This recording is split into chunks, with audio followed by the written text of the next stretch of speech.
Good evening and welcome to the 11th grade College Planning Night program. My name is Nathan Jane and I'm the chairperson of the Ward Mobile Guidance Office. Tonight's program will feature 4 presenters, each of which are guidance counselors in our office, who will outline the aspects of the college admissions process. They will address topics such as recent trends in college admissions, the role of standardized testing, what colleges are looking for in our students, and much, much more. At the end of the presentation, all 4 counselors will participate in a brief question and answer session. So if you have a question that you'd like answered during tonight's program, please add it to the Q&A function at the bottom of the screen. We will all monitor this area and address the most common themed questions that arise. If you still have questions after tonight, I encourage you to reach out to your guidance counselor. So sit back, relax, and enjoy the show. And without further ado, the first presenter is Ms. Jessica Ennis. Thank you, Mr. Jane. Tonight, we will be reviewing general college admissions information, as well as detailing the process of scheduling our 11th grade college planning individual conferences. Students and parents often ask us what our college is looking for. When applying to college, think of your application as submitting a personal portfolio of your accomplishments and interests. Grades and strength of schedule will be at the top of that portfolio. The SAT and ACT exams are standardized assessments that colleges also consider when determining your level of readiness for the college curriculum. There have been changes, especially with the pandemic, and how colleges utilize these scores in their admissions process. We will detail that later in this presentation. Beyond the academic criteria, colleges also take into account student demonstrated interest, extracurricular activities, special talents, and letters of recommendation. We will also review the college application process, along with important deadlines and procedures that you will need to follow as you progress from your 11th grade year to your 12th grade year. As we are still seeing effects of the COVID-19 pandemic across the board, we will also discuss how those effects have impacted the college application and admissions process. So now we will move on to some tips for navigating the college process. What is most important as you begin this process? It's most important to stay calm. We know it can be stressful and overwhelming at times, and it's probably easier said than done to stay calm throughout it. We are introducing this process to you now in hopes that getting a head start will help you to navigate it with a little less stress. There'll be certain factors you can control, like looking at the schools that fit you best. And there are certain factors that will be out of your control, like the applicant pool and admissions decisions. The important thing to remember is that you have support in place already with your counselor. That's why we encourage you to reach out to us with any questions that you have throughout this process. In the next few slides, we will be reviewing some college admission statistics and how to interpret them with regards to the college admissions process. So you see here, we've highlighted some general admissions statistics. They are important to understanding the current landscape of college admissions and the changes that have occurred over the years.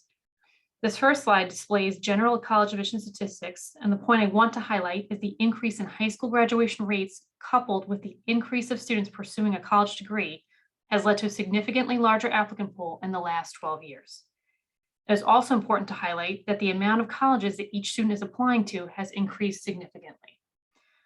All of these factors have led to a notable increase in the overall number of college applications received. What does all of this mean? Why are these statistics important? These detail the decrease in acceptance rates, specifically related to the increase of students applying to college. If you look at University of Pennsylvania, for example, the number of applications received has increased by 200% since 2009. In turn, the acceptance rate has decreased to 5.9%. However, the important piece to consider is the profile of the accepted student has not changed drastically. It was still extremely challenging to get accepted to UPenn 12 years ago. However, the dramatic increase in applications in relation to how many students are accepted have contributed to a decrease in acceptance rates that can be misleading. These numbers are not meant to alarm you. It is meant to emphasize the importance of researching colleges to find the best fit for you. During your individual meeting with your counselor for your 11th grade college planning process, we will utilize graphs and data in the Naviance program to help you see where you fall in admissions criteria for schools. The next slide, we're going to highlight some recent college admissions trends. So what is happening now? The increase in test optional policies has further increased the volume of applications. This is especially true at more competitive schools, whereas there has been a decrease in applications at smaller and less competitive colleges. Keep in mind that these are national statistics. Case in point, we have not seen the decrease in SUNY applications reflected in that 20% number. In fact, Binghamton saw a slight increase in applications. Here at Ward Melville, we will still see a significant amount of applications to SUNY schools. Over the last 5 years, 7 out of the 10 top schools that students have applied to were SUNYs. That 20% number also can be related to numerous factors, including it could be more related to some out-of-state applications.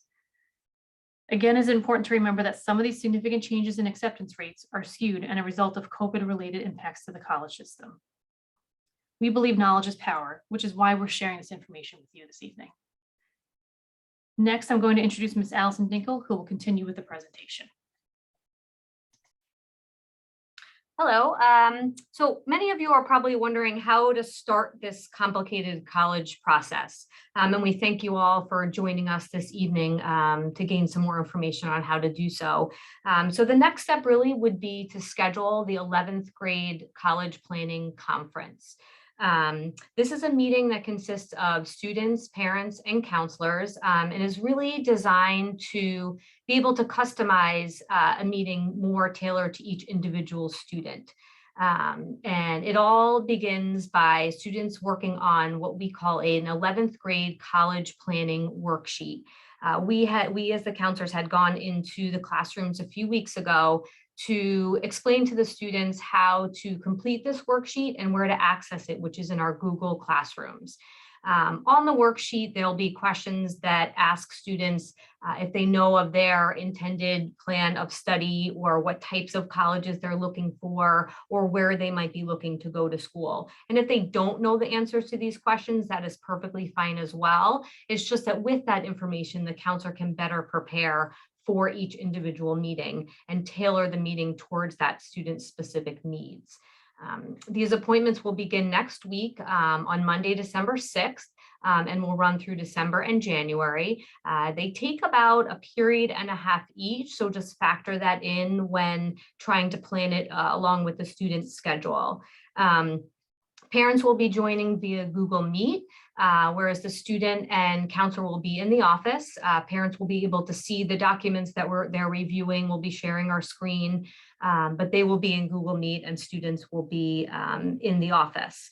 In the meeting, we will be going over such things as the standardized testing timeline, a little bit more specific to each student and what their plans and interests are.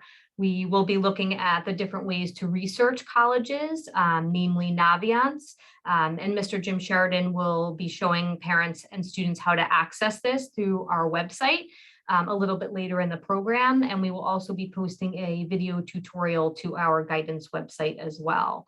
We will go through different application procedures, such as how to access the applications, the questions they might be answering or asking on the applications themselves, and various deadline dates. We will be reviewing letters of recommendation procedures, who to ask and when to ask them. And we will also be highlighting the financial aid process and reviewing a little bit of the FAFSA and the CSS profile. So now sort of onto the most pressing question, what are colleges looking for? And below is a list outlining what colleges value in our Ward Melville High School students. The first two bullets are listed in order of importance and are really universally accepted as the two most important components that colleges look for, namely grades and strength of schedule. The remainder of the topics vary in significance depending on the college itself. You will notice that standardized tests, SAT and ACT, and student demonstrated interest are highlighted. And what we have found is that due to COVID-19, these two areas have changed significantly in importance over the last 2 years, where we're seeing standardized tests decreasing in importance, especially given the fact that many colleges have become test optional for the class of 21 and 22, while the demonstrated interest that students show has increased in importance. And we will define and discuss each of these topics further in the upcoming slides. Some other areas that are considered are the students' extracurricular activities. What are they involved in outside of school, whether that be clubs, community service, jobs, taking care of siblings. Those are always important factors in the process. We'll look at special talents, whether our student's a gifted athlete, an artist, musician. Letters of recommendation are also critical. And some of these extra areas are a little bit more significant now that the standardized tests are test optional. So those letters of recommendation from counselors and teachers are increasing in significance as well. There's also the application essay. For me, that's probably my favorite part of the application. It really allows the college a window into who that student is. It gives the student a little bit of a voice in the process. So that's another important piece to it. And then woven throughout these slides, we'll also be talking about COVID-19's impacts to the process overall. So grades and strength of schedule are really the two most important factors by far, and really the test optional piece of the puzzle really kind of increased the significance in these. And I think it's two pieces and terms that I can tell you to focus on would be appropriate challenge and balance. So really, this is individual to each student, and really encouraging students to understand where they excel and to maybe choose courses that are a little bit faster paced, an honors or advanced placement course, for example, versus a class that maybe they need to take at a little bit of a slower pace. It's really all about student success.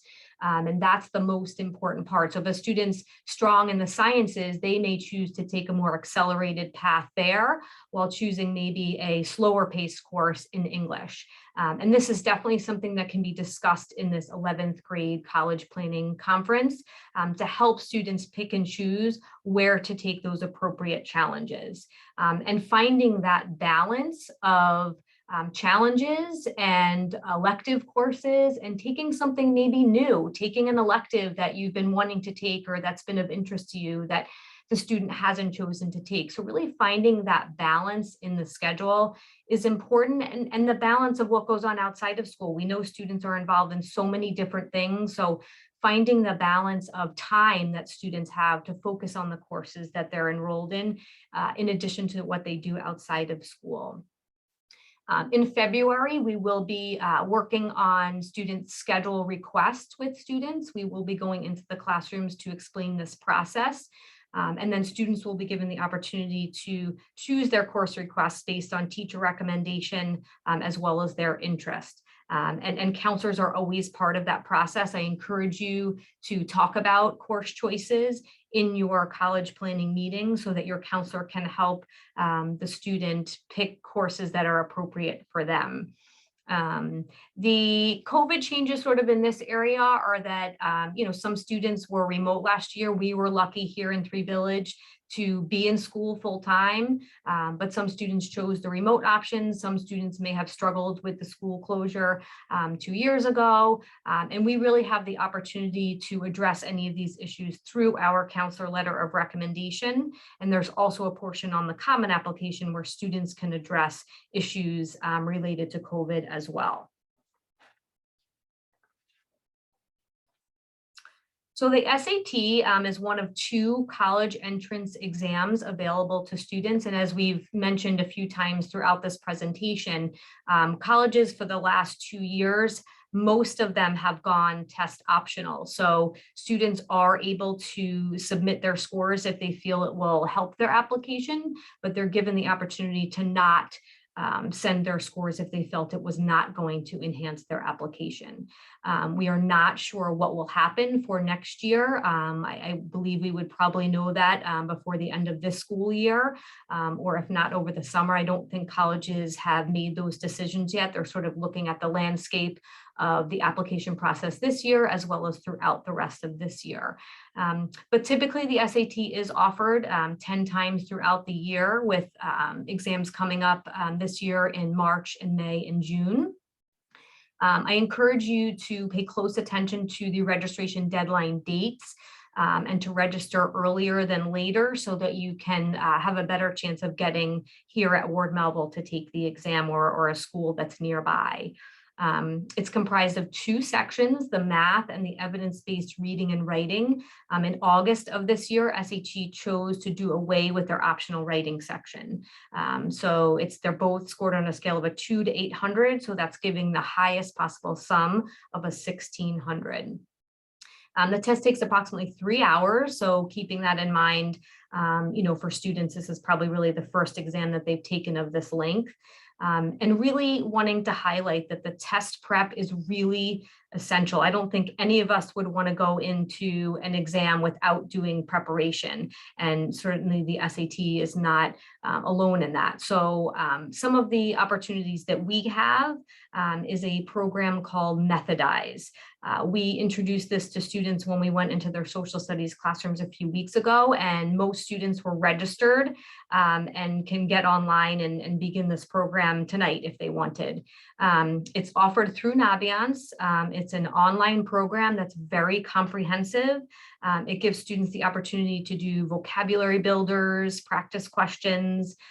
There's practice sections, full-length tests for both the SAT and ACT. It's not an interactive program, but it is a full online course that students can choose to utilize at their leisure. At Ward Melville, we also have a prep course after school for both SAT and ACT, which is offered in a group type setting. And of course, there's also private, organizations that give courses outside of here as well. And it's really what the student is most appropriate for them. Some students choose to use books and pen and paper if that works for them, but any kind of test prep is important. And that can also be valuable in determining if the SAT or ACT is more appropriate for a student. Colleges do not prefer one versus the other. So doing some of that prep ahead of time may give students the opportunity to realize if there's one test that's better for them than the other. 2 terms that you may hear in terms of the testing component, one being SuperScore, and this is utilized by many colleges. And this is where colleges will pull the highest sections from multiple test dates. So if a student takes the exam 3 times and they scored highest on the English on the first and highest on the math on the second, they would send those 2 test dates, and the college would choose those highest sections. So again, this is utilized by many colleges. Score choice is allowed by many colleges, where they will allow students to not send a test score for a test date that they may not be happy with. There are some schools, very few, but that do require students to submit all of their test scores that they've taken. So just keeping that in mind. Students are responsible for sending their test scores directly from College Board or ACT to the colleges that they are applying to. And again, the piece that's important is to remember that most schools have gone test optional for the class of 21 and 22, and we're still a little bit unsure about what next year will look like. So students really need to plan on as if they will be required in the year ahead and register to take the exams. ACT is just another entrance exam. Again, colleges do not prefer one versus the other. They are offered by 2 separate organizations. So you would register at act.org, typically offered 6 dates in New York.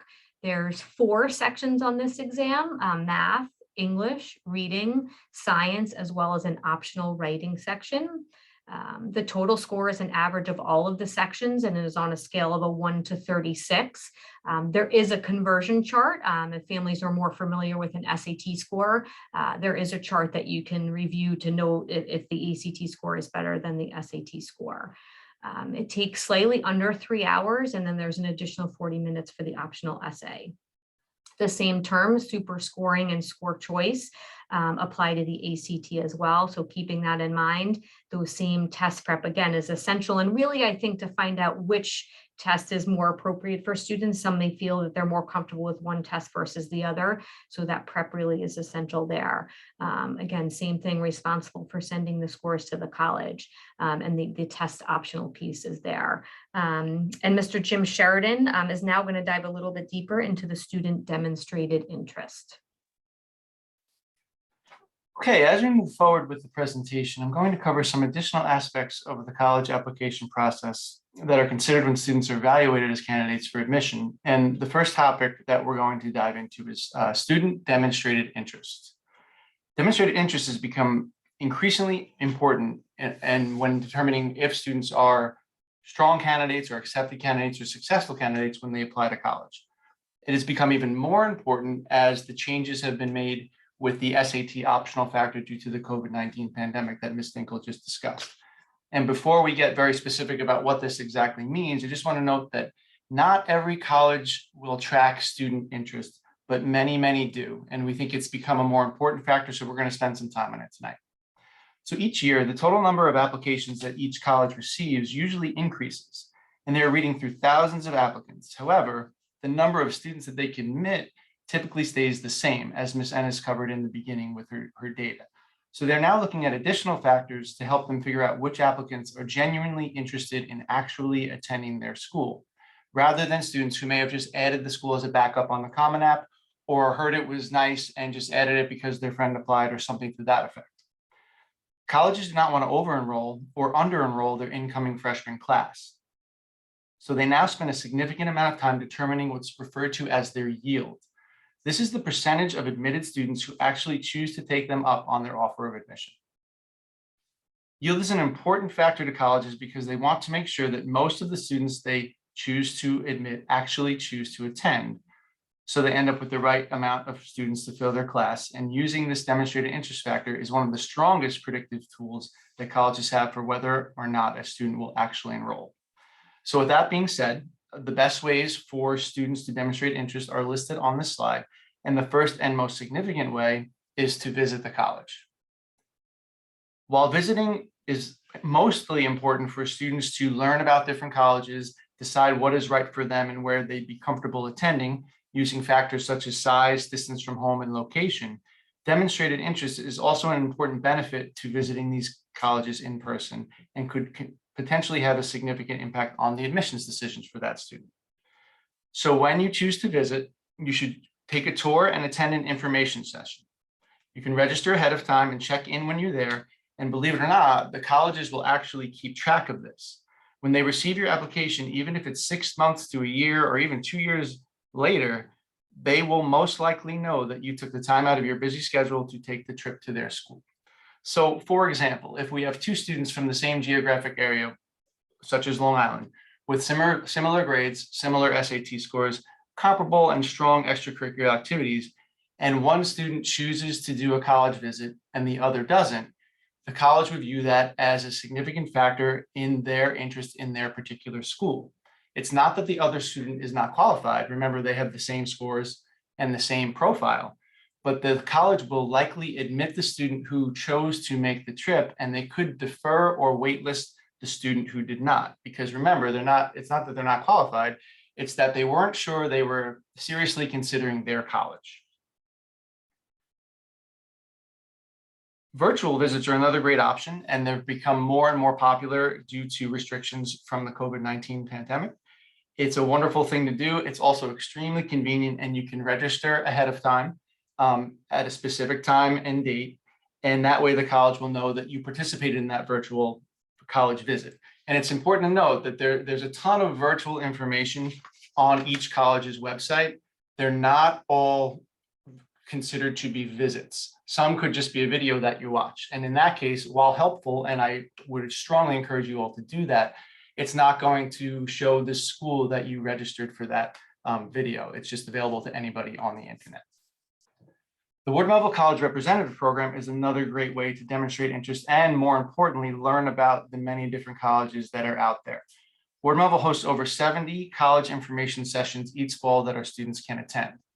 Throughout the last 2 years, colleges have moved to a virtual format, and it has worked out very, very well.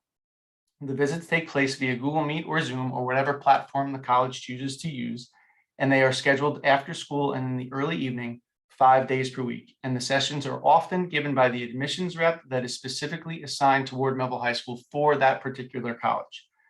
This is a hugely important factor. It's an amazing opportunity for students to potentially meet with the actual person who will be reviewing their application if they choose to apply to that school. And then the rep will have the opportunity to potentially put a face to a name on an application. I cannot stress the importance of these visits enough. They provide our students with an amazing opportunity to learn about many different colleges and meet with their admissions rep without having to travel. They can do this in the comfort of their own home. Sometimes the meetings are at 2 o'clock in the afternoon and students log on here in the library. It's a fantastic way for them to learn about the schools and demonstrate interest in those schools. The college visit program runs all throughout the fall, and students can access the comprehensive list in their Naviance account, which I will show you how to access later in this presentation. And it is updated in real time as colleges schedule their virtual information sessions. So if you go in there now, there won't be anything for the following fall when your students are applying to college, but we begin scheduling them in September, and the list will be available as soon as students start school. They have the ability to register ahead of time, which we definitely prefer because we like to have an understanding of how many students are expected at a particular meeting, but students can just click on the Zoom link that day at the time of the information session and just jump right in and meet with the rep. College fairs, another way to learn about the many different schools that are out there for our students. And again, as I'm still covering the topic, another way to demonstrate interest. Some this past fall were held in person, but they have also been conducted in a virtual format, as are most things college admissions related. The virtual format's not as personal as our rep visit program because the fair has multiple different reps there at the same time, but it's still a really nice opportunity for students to meet with many different people from colleges at one time in one location. So it's a convenient way to learn about a lot of schools. Interviews. Some colleges require interviews, some recommend interviews, and some do not give interviews at all. This policy varies greatly from college to college. However, if a college requires or recommends an interview, it is extremely important that students follow through and attend or arrange these interviews. The interview is not a stressful experience. The colleges are reaching out to learn more about the applicant. And it's also an opportunity for the applicant to learn about the school to determine whether or not it is a right fit for him or her. They can ask the representative questions, and it's a very positive experience. When it comes to college admissions, though, anytime you see the words optional or recommended, students need to consider those terms to mean required. This is yet another way colleges can evaluate a student's interest in their school. This pertains to any aspect of the college application. So for example, if a college has an optional essay and they recommend an interview, you want to make sure you do both of those things if you were looking to maximize your chances of admission. Because as soon as another applicant takes advantage of those things, you could be considered to be at a disadvantage. So if you have time and you are able, you want to take advantage of these opportunities. And lastly, continuing communication. If you do have the opportunity for an interview, or if you do attend a rep visit at a college that you are extremely interested in, or you meet with someone on campus and you have a great experience, a thank you note after, either attending in person or virtual, is definitely appropriate. It just lets them know that you appreciated their time and obviously that you're still considering them or interested in potentially attending that college. If a student has a question about the application process or a specific program that pertains to a college that is not easily found on the website, that's important to stress. If it's easily found, then they're just going to think you're emailing them because you want to email them. But if you genuinely want to learn something that you cannot find the answer to and you're not sure what to do or how to fill something out, contact the rep via email or phone is always appropriate, and they are happy to respond. It might not be immediately that day, but they do check their email and are very good about getting back to students. It is important to note that all of this should be done by the student, not the parents. Colleges have always stressed to us that they want to hear from students because the student is the applicant and the person who will eventually be on their campus if they're admitted and choose to attend. So it's all student driven. Again, with the continuing communication, you don't want to overdo it. We don't want to email college reps every week, but appropriate communication is a very good thing to do and can be very helpful. And we can also help to advise you as to how to tackle these things. Other aspect of the application that we frequently are asked questions about are extracurricular activities. What should I be doing outside of school? Should I be involved in a variety of different things? Should I be involved in one thing I really love? And it's not a one size fits all for each student. So as you can see from the slide, the first bulleted point, get involved and stay involved. If you find something that you enjoy, our recommendation is to dive completely into that activity and stay involved all throughout your high school career. Second bullet is, in my opinion and our opinion, the most important aspect of extracurricular activities is quality over quantity. It is much better to be involved in a few very meaningful activities that you enjoy and that you are thriving in, as opposed to 10, 12, or 15 different activities or organizations that you are peripherally involved in. So quality over quantity is a reoccurring theme when it comes to extracurricular activities. And we also want that balance. If you're involved in too many extracurricular activities, your academics may suffer. So pick some things you love, do them as best you can, and stay involved all throughout high school. We advise our students to create a resume. That's helpful for us when we're writing letters of recommendation, which I will cover in a couple slides. But it also helps you to keep track. So when it comes time to apply, you have everything listed in a nice, neat, organized format. So some of the things listed here, athletics, clubs, community service, et cetera, are important things to keep in mind when you're creating that resume, and things that can help students when they're filling out their application and help students be admitted to colleges. One question that frequently comes up is, do my activities have to be related to school? Can I put things that I do that aren't related to Ward Melville or Three Village? And the answer is a resounding yes. Colleges want to know what students do with their time outside of their classes. And that could be sports, it could be clubs, it could be community service, but students also work part-time jobs, which sometimes they assume significant responsibilities at those part-time jobs. And maybe a student has to head straight home from school to take care of younger siblings. That's a very important responsibility, and that could preclude them from participating in some of the other things listed on this slide, and that's okay. Colleges are just looking to figure out who you are and what you enjoy doing and what contributions have you made to your school, community, family, religious organization, etc. Performing arts are fine. For example, there could be students who are very involved in dance, which takes up a ton of time outside of school, not related to school, but that's what they decided to devote their time to. As we move forward, we can discuss special talents, which is something that comes up frequently when students are applying to college. As you can see, we have 3 different ones listed here. We have athletes, artists, and performing artists. We'll start with athletics. If a student is planning to play a Division I or II sport, they need to register with the NCAA Eligibility Center. And this can be done, can be done toward the end of 11th grade, midway through or toward the end of the 11th grade, and they can register at ncaa.org. When a student is planning to play a Division I or II sport, they need to pay close attention to the NCAA approved course list when they're choosing their classes for the following year. Now, we can definitely help you with this. And basically what that means is, in order to be academically eligible to play a sport in Division I or II, students have to take approved courses. And in our course offering guide, each course that we have has a designation next to it if it is an approved course for NCAA eligibility. Your counselor can help you with this. We are drawing note to it today because it's very important for us to know if you're planning to play a sport, because we can make sure and work with you to help you figure out which courses are the right ones to take that will ensure that you are approved. You may have noticed this is not something that we need to worry about with Division III. So if you're planning to play a Division III sport, you do not need to register, and the approved courses are not something that we need to worry about.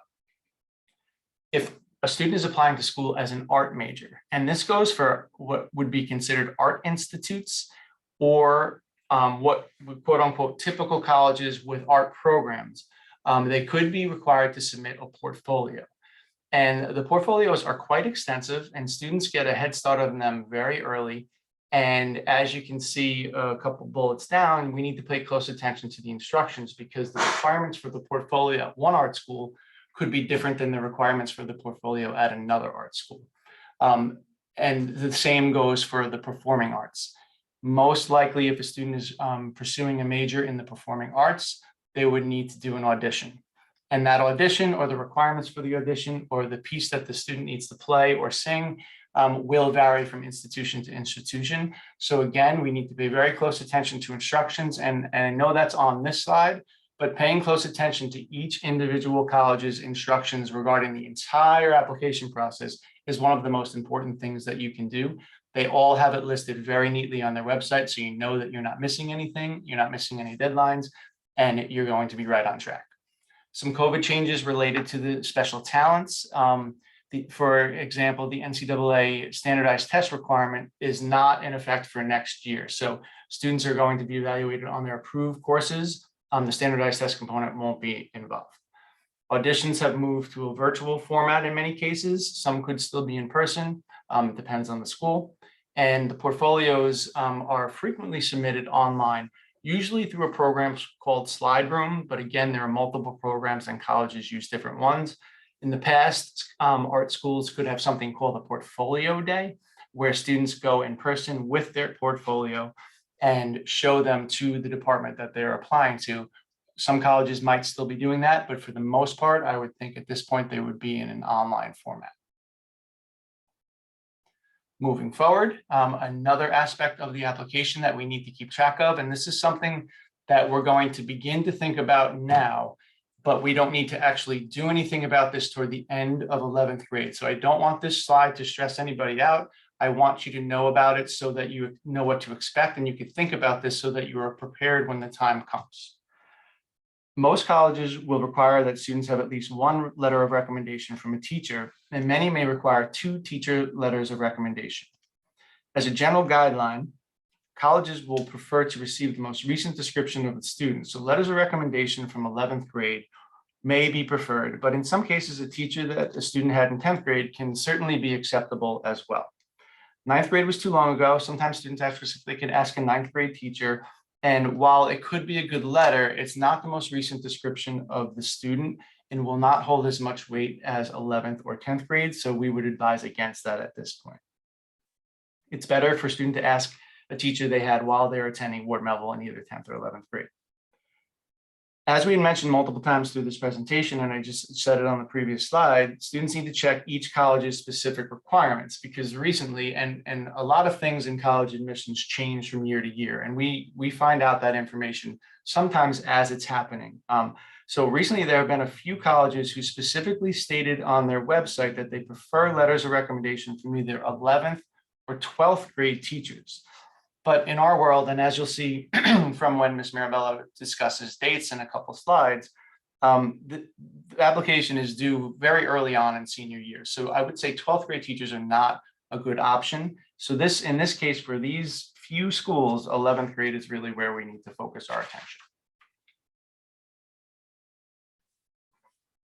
Colleges prefer the students as teachers from the 5 core subjects, which are English, math, social studies, science, or foreign language.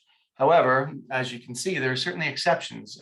We talked about art portfolios before. If a student's applying to an art school, logic would say asking an art teacher would be an appropriate option for that students. So there's never a one size fits all. All the guidelines we're giving are general guidelines, and anything that is above or outside of those guidelines, we can work with you as you meet with us and as we talk throughout the year to develop the best plan for you.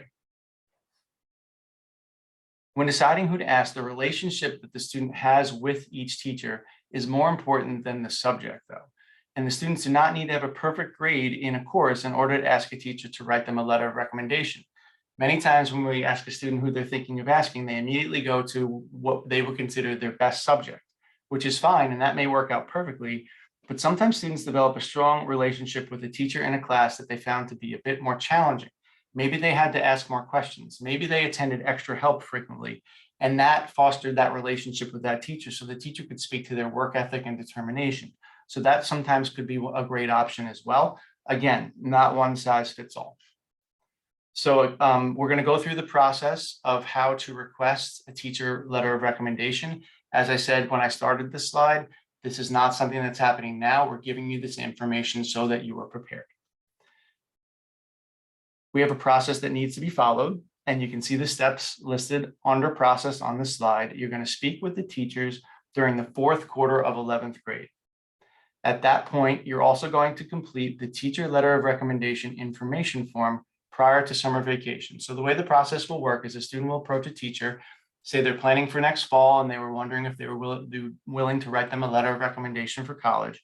The teacher most likely will say yes, if that relationship is there. And then at that point, the student will be filling out the letter of recommendation information form. Some teachers could have their own form, and that's fine. This form will be sent to students via their counselor's Google Classroom prior to the fourth quarter so that they are prepared. Our Google Classroom will be our general recommendation form that is used by the majority of the teachers in the school. If a teacher has a specific form, they will make sure the student has that form for them. In the fall, students should then follow up with their teachers to let them know that they are preparing to apply to college and inform them of any deadlines that they may have. This is crucially important that you give the teacher enough notice so they can have the letter completed prior to the deadline. Students will then invite their teachers to submit their letters of recommendation through their Naviance account, and we will assist students with this step in the fall. We're not going to go through those details tonight because it happens next year. And we help students with that via personal meetings with the student, presentations, and we also run workshops each fall to help students figure this out. And finally, it's important to thank you teachers for taking the time out of their busy schedules to write the letter of recommendation. So it is a nice touch to write a thank you. And I think it means a lot for the teacher to know that they were appreciated, and the teacher certainly appreciates you being in their class this year or last year because they were willing to write your letter of recommendation, which is a great thing. There's also a counselor letter of recommendation that is typically required. So a letter from the counselor is something that we take very seriously, and we write letters for all of our students. It's a very important aspect of the college application, and students need to complete the college planning packet in order for us to have the information that we need to write the best possible letter of recommendation that we can. Each letter that we write is unique, and every student is different. So it's extremely helpful if students and parents do a great job completing these documents. College planning packet includes the items listed below it, the autobiography, the parent questionnaire, and the resume. And these documents can be viewable on our website, which we will show you later in this presentation. But we will be sending this information updated and current out via Naviance and our Google Classrooms later this school year. Students typically complete the college planning packet toward the end of 11th grade or during the summer and submit it to their counselor as soon as they are finished. And I think that's an important point to make, is that we want information that is current and up to date when we're going to write the letter of recommendation. So if you were to do this now, many things can happen between now and next fall. So keeping those current is an important thing for us counselors so that we have the information that we think will help and is up to date. We will remind students of this, but it must be submitted 15 school days prior to any admissions deadlines. And you're going to see some deadlines over the next couple of slides. So it will make sense to complete this information over the summer. As I said, the process of letters of recommendation is not something students need to act on now, but it is important as 11th graders to have this on your minds as the year progresses so that you're prepared when the time comes. And now Ms. Mirabella will be continuing our presentation. She'll be discussing some of these deadlines that I just mentioned and the many different ways that students can apply to college.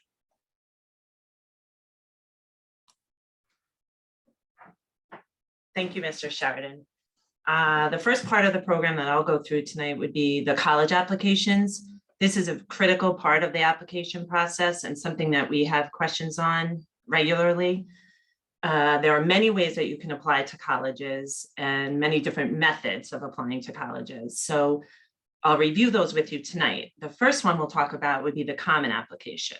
This is an application that you see over 900 colleges accept. And what it is one general application.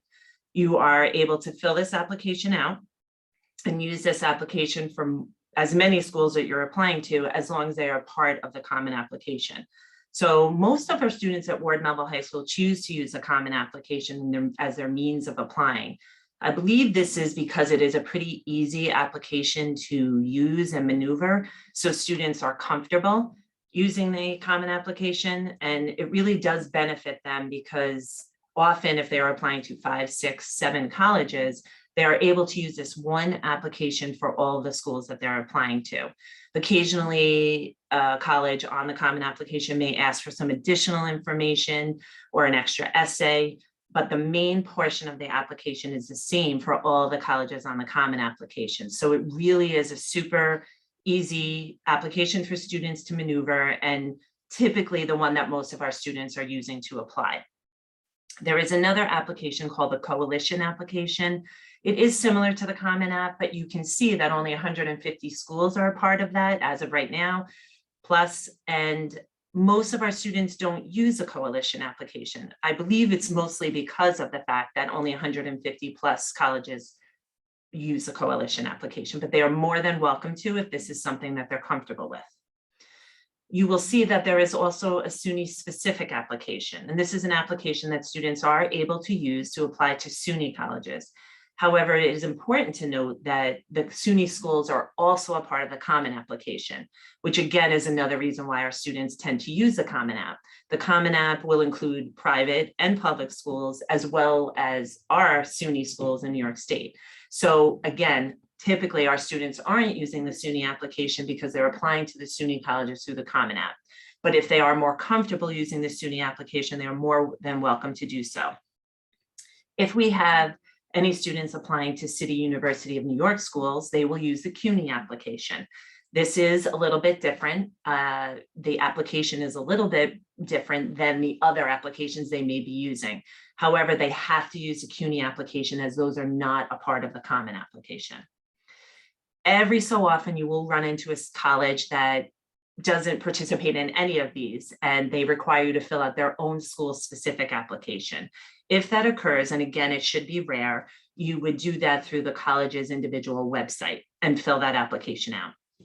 Sometimes families will say, well, what does an application look like? What are the requirements of an application? So typically they're going to ask for personal information, parent information. They may ask information related to your activities, which Mr. Sheridan spoke about before, grades. There will definitely be an essay on the Common application. And often there are additional questions for each individual college and potentially a supplemental application, supplemental essay. That's important for students to be aware of, because sometimes when planning and timing out what they're going to do and how they're going to get all of their applications done, they don't recognize that they may have more than one essay to write. So it is important to kind of get involved with the process early and pay attention to this. But again, the Common application is a pretty easy application and students tend to do very well with it. The Common application, I do get some families who are super eager to get started. So, you know, in May of junior year or April, they say, I'm going to start the Common application now.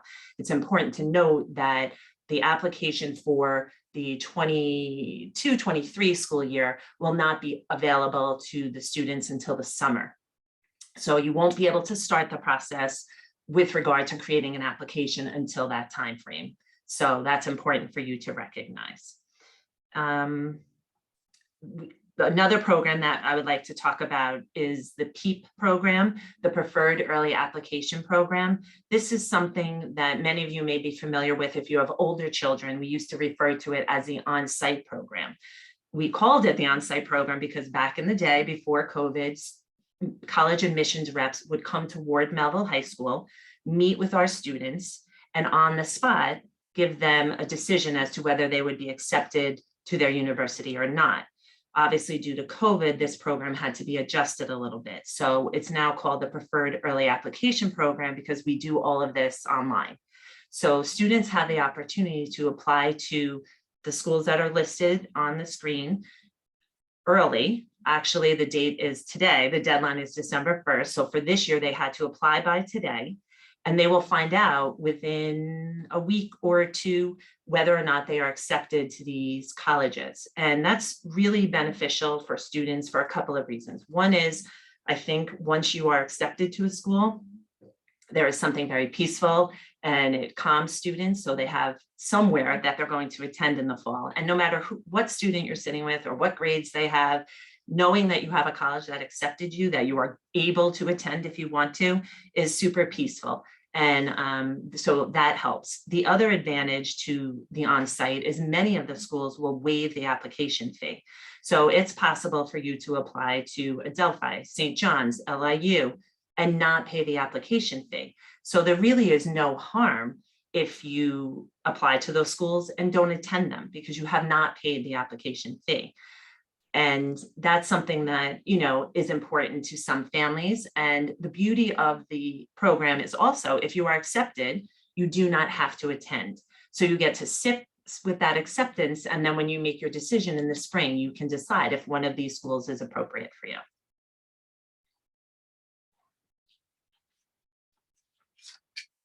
The next portion to discuss, and this is what Mr. Sheridan was referring to, are deadlines. The college, how do you apply to the school? When do you apply to the school? I think that's a question that we get very often in our college meetings, because especially families going through it for the first time, they're not really sure of when they're supposed to be applying. When are they supposed to be filling out the application? So there are many different ways in which students can apply to colleges. So it's important to have a very strong understanding of them as to not make an error or a decision that's not really appropriate. So the first one to discuss, which I think is the most important to really have a thorough understanding of, is early decision. There is early decision and then early decision 2. Early decision is a binding agreement. And what that means to you as a student, to the families, is that the student is agreeing to apply to one school, early decision. If they are accepted, they are saying they will attend no matter what. You also are then expected to withdraw all of your other applications. So it is a binding agreement. It is a commitment to a school that if you are accepted, you are going to attend. This is not something that's overly common. It is very difficult for students to know that early or feel that committed and comfortable to a school. So it's not something that students should feel pressure to do, but in certain situations, it is appropriate for students. You will see the deadlines for the early decision are November 1st, sometimes November 15th, December 1st, or December 15th. Another advantage of this is you will find out within a month to maybe 7 weeks whether you are accepted or not. So again, it goes back to students having the opportunity to feel comfortable and peaceful that they've been accepted to potentially their top choice school. So it's definitely a program that a lot of our students benefit from, but it is not right for everyone. Some colleges will also have an early decision 2 round, and it's the same commitment, a binding agreement. The purpose of the early decision 2 really probably comes from the fact that many students will apply through the first early decision program. If they're not accepted, they then have an opportunity to apply to the second early decision round at a lot of schools. So all of the stipulations are the same. However, the deadlines you will see are a little bit later. So those deadlines are December 1st, December 15th, and January 1st. The next program to discuss is early action. I would say that this is probably the most popular form of applying for our students here at Ward Melville. And this is because it is a non-binding agreement, meaning you can apply to as many schools as you want early action, and you do not have to attend if you are accepted. So some of our students will apply to 10 schools early action, find out by December or January that they've been accepted, and they get to hold those acceptance letters, and they get to make a decision in the spring when they have their financial aid packages and when they have the whole picture in front of them where they want to attend. You do want to pay attention that those deadlines are also extremely early. You'll see October 15th, which comes up on you very quickly. If you think school starts September, first week in September, within a month, you already have to submit that application. So although October 15th is a rare deadline, you really should be aware of that possibility. You'll see also November 1st, November 15th, December 1st, and December 15th. The next process is called rolling admission. This is important to understand because there's really advantages to it if you use it correctly. So rolling admission is first come, first serve.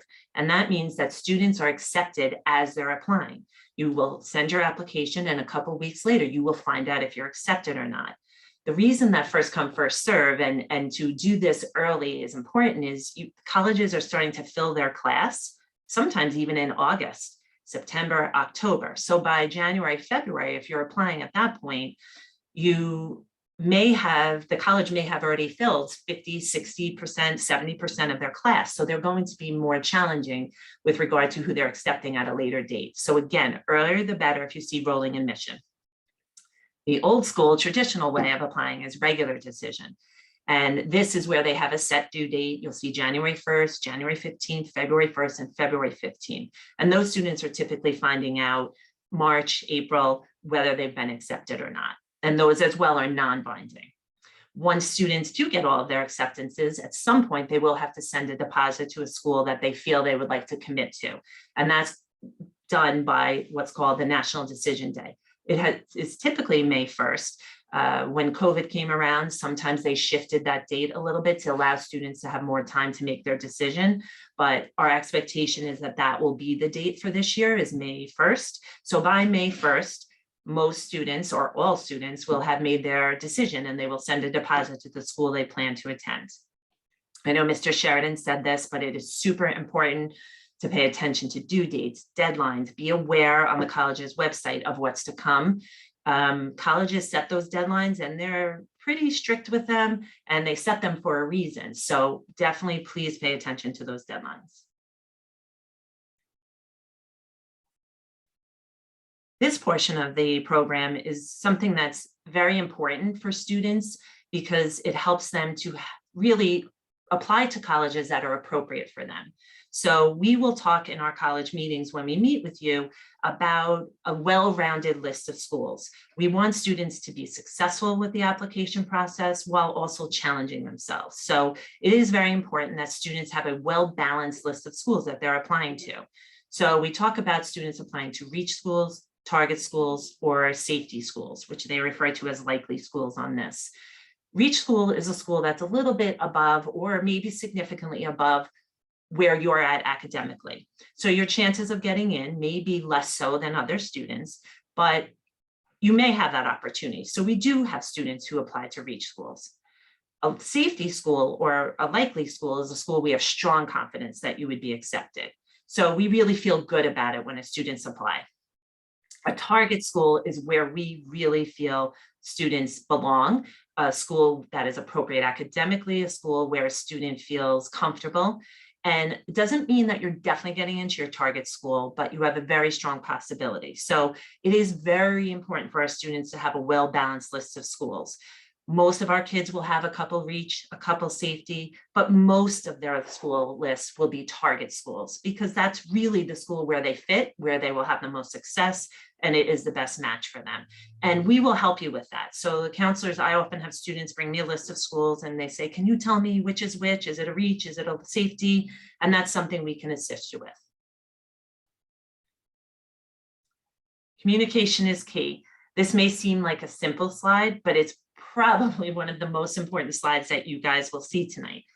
We, as guidance counselors, created Google Classrooms for all of our students. This is the main way in which we will share information with students.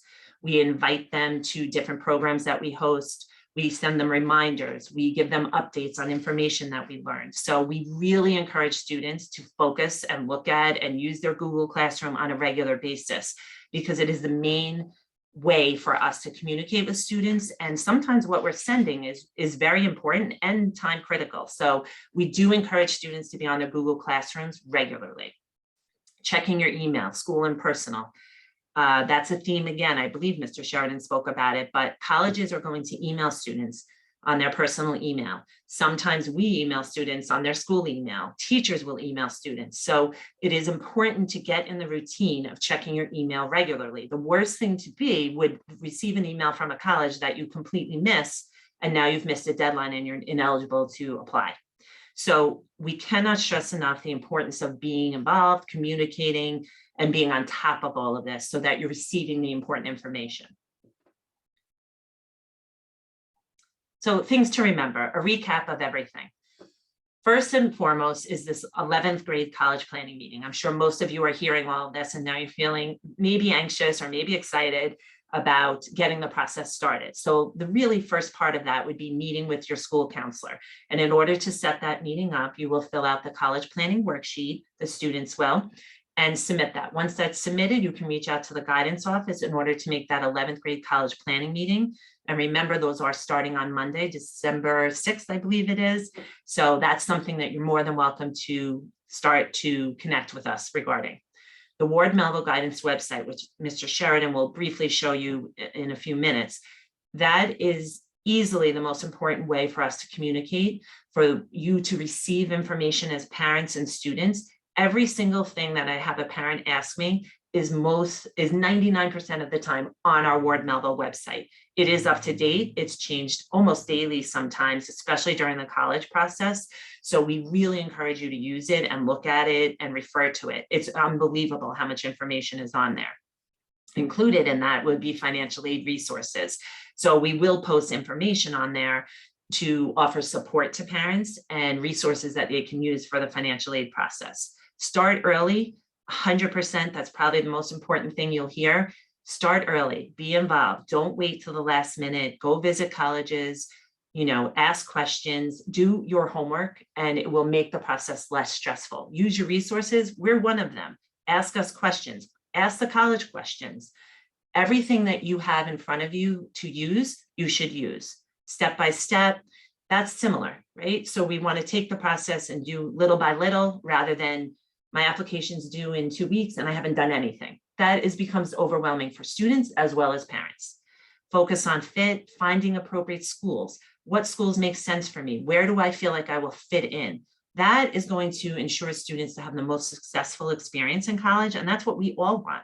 So that's something you definitely want to be a part of. You can control some of it, a lot of it you can't. Don't stress about it. You should enjoy the process to some degree. I know that's hard, and listening to all of this, you're probably thinking, how is this enjoyable? It's stressful. It should be exciting. It's where your child will be for the next 4 years. It's where you as students will be for the next 4 years. So enjoying going to look at schools, figuring out what you like, figuring out where you want to be. That is something that really you gets lost sometimes in the college admissions process, but it really should be about that as well. So ask us for help, reach out. We are here, but we want to support you in the process and make it as smooth and easy as possible.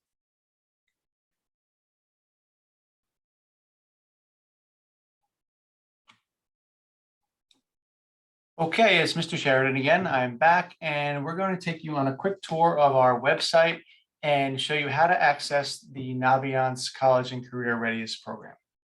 So as I click the link, it'll bring us to the website. And while it's loading, I just want to explain a little bit what Naviance is. I'm on the Ward Melville homepage, and we get to the guidance department link here. And as Ms. Mirabella said, this is our updated regularly guidance department website. And to access Naviance, you're going to click right here. And once you click here, it'll bring you to the website, and you can log in as a student or a parent. Now, Naviance is a comprehensive program that helps students with all aspects of the college application process. You can search for schools, you can look at deadlines, you can search for scholarships, and even in the fall, as I mentioned earlier, some information like letters of recommendation and official transcripts will be submitted to your colleges through Naviance. Students were given a presentation on this program in their English classes a couple of weeks ago, and your guidance counselor will give you a very, very specific tour of this program when you come in for your college meeting. If you need your login credentials, we can help you with that as well. Students can just stop into the guidance office and we can reset their password and their logins. Guidance department website is right here. And as you can see, we have updates and information on the homepage here. And this is usually the most current information that we want students to see. For example, Peter Van Buskirk did a presentation for us via Zoom on the 18th. You can access that video here. The program you are watching right now is being recorded and will be posted to this website as soon as we are able. There is also under 11th grade, there is a Naviance tutorial video that you can watch that will walk you through the process as well. That's going to be linked on the homepage, but you can access this under 11th grade, as with all of the other documents we discussed earlier tonight that will be used during the college planning meeting. Go back to the homepage.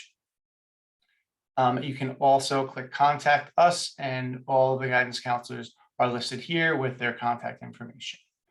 So now we're going to move into the Q&A section of the evening, and hopefully we can answer some of the questions that have come in. Just give us a second to get back on our Zoom screens and we will be right with you.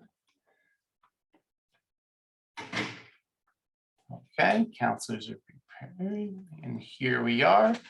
We have Miss Ennis, Miss Mirabella, and Miss Tinkle here for the Q&A. So we're going to jump right in. The first question that we're going to go over, something that was frequently asked tonight: what should students be doing outside of school? And Miss Ennis is going to take that one. Hi, everyone. So I know Mr. Sheridan talked about this at length in his part of the presentation, and we cannot emphasize enough that your extracurricular activities should really match you.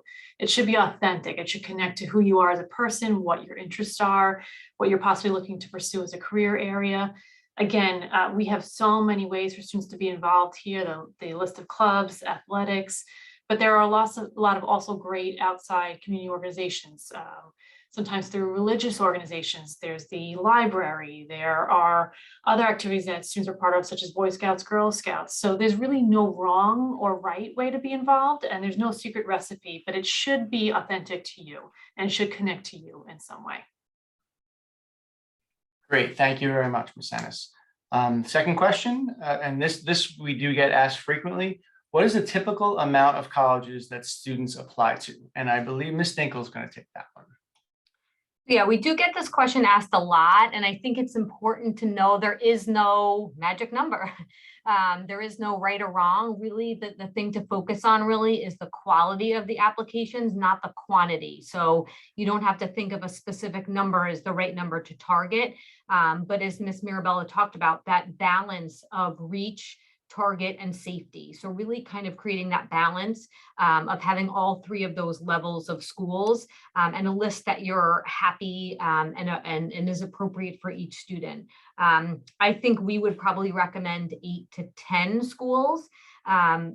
Students apply to many more schools than that, but really focusing on that quality of those applications that you're filling out and having that balance of reach, target, and safety is the most important thing to focus on. And one thing to add to that, the quality of the application is something that is sometimes forgotten about because students are so focused on developing their list. But each college could require essays. There could be additional aspects of that application that take a lot of time. So it's important that students focus their efforts on the schools that are appropriate for them so that they can do a great job on their actual application, because that's actually what they will ultimately be evaluated on. So that's a great point that Ms. Tinkle just made. Okay, another question, multiple questions about financial aid, and that would be something that Ms. Mirabella is going to talk about now. So financial aid sometimes is the least fun part of the process, and families kind of stress about that. What I can tell you is there will be main form you're going to be required to fill out for all of your colleges if you would like to apply for financial aid is called the FAFSA, and that can be filed starting October 1st. So a lot of our families will be ready to kind of roll with that FAFSA form starting October 1st. There is some colleges will require another form called the CSS profile. That is not required by all schools, just some. So that's something that you will have to determine when you're applying and looking at your list of schools. I know this is kind of the common theme, but we keep talking about earlier the better. So I always try to tell my families, envision that, you know, there's this big pot of money on October 1st and it dwindles every week, every month, because they're starting to create financial aid packages and give money away to students via scholarships, financial aid. So the earlier the better with that process is definitely the way to think about it. We typically have a financial aid program live. Obviously, we haven't been able to do that over the past few years, so I'm not sure what next fall will look like, but we do post on our website information regarding financial aid and different supports and resources that are available to you. But please don't hesitate to reach out to the colleges as well. The financial aid offices want to help you. They want you to apply to their schools. So, you know, definitely seek out their assistance. They are much more informed on the financial aid process as their financial aid advisors. So we encourage you to ask them for assistance. But again, the main form you're thinking about is certainly the FAFSA, and some colleges will require the CSS profile. Just to add to that too, just in terms of scholarships, another type of aid. We promote some of those on Naviance. We have a scholarship list where we list some of the ones we get information about. You can check the financial aid websites for school-specific scholarships. We also have in the senior year a Ward Melville Senior Local Scholarship Program. So there's an application that students must fill out in order to be eligible for that. You will receive information about that next year, but just a couple other pieces to keep in mind, outside of the FAFSA and the CSS would be some scholarship opportunities as well. Great points, great points. And we're going to move on to another question. This one pertains to the college rep visit program. Will there be more virtual Ward Melville High School college visits in the spring? Ms. Tinkle, would you like to take that one? So that virtual college rep program that we have is really only in the fall, but we will be promoting other workshops and other opportunities for students throughout the spring. So just kind of keep your eyes open for that. Most likely through an email or through the students' Google Classrooms. But that virtual college rep program really is reserved for the fall. We also will be providing students with a checklist so that they know the different things that they need to be doing throughout the spring and the summer to be prepared for the applications in the fall. Great, thank you. There have also been a few questions tonight regarding who students should ask for their letters of recommendation from. I believe Ms. Ennis, maybe you'll take this one. Sure, it's a good question, and that the answer to that question can really vary depending on the student and even including what they are planning to major in. So it's probably best to ask those specific questions to your individual counselor, and that can be a part of the 11th grade college planning meeting. Where we can begin that discussion. Sometimes students will ask about recommendations from if they've attended a previous school or if they're involved in something outside of school. So we can kind of talk about ways to incorporate that, but to make sure that you have proper balance to represent you. So you can definitely refer those questions to your individual counselor.